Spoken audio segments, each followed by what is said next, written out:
Hello everybody, and today we're going to be talking about ratio and proportion and how they compare to one another. A lot of the times people will get this confused, and it's important to know the difference.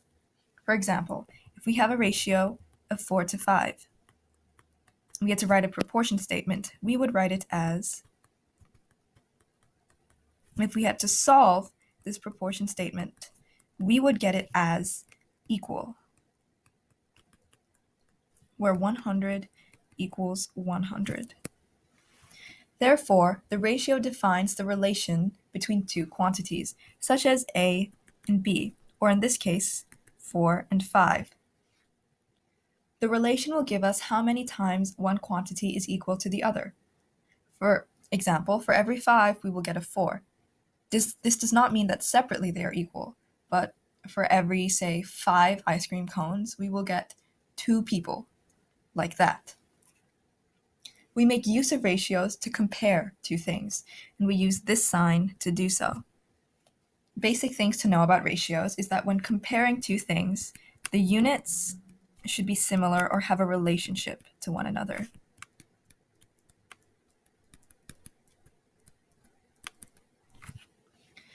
There is a significance in the order of terms. The order that you say it in and the order that you write it in.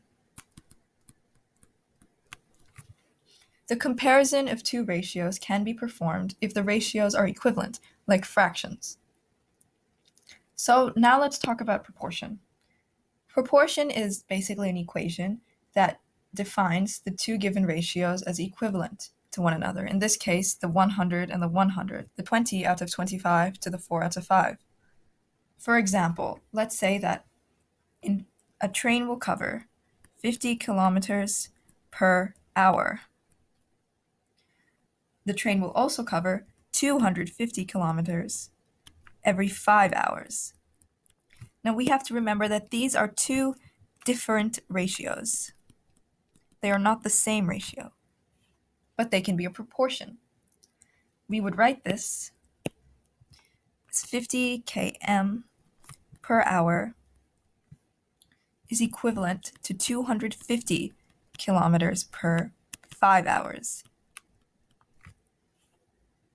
We can double check this again. We know that 50 times 5, 50 times 5 equals 250, and 250 times 1 equals 250. This makes them an equivalent proportion. Summing this up, two ratios in equal value are A, or you can say in proportion.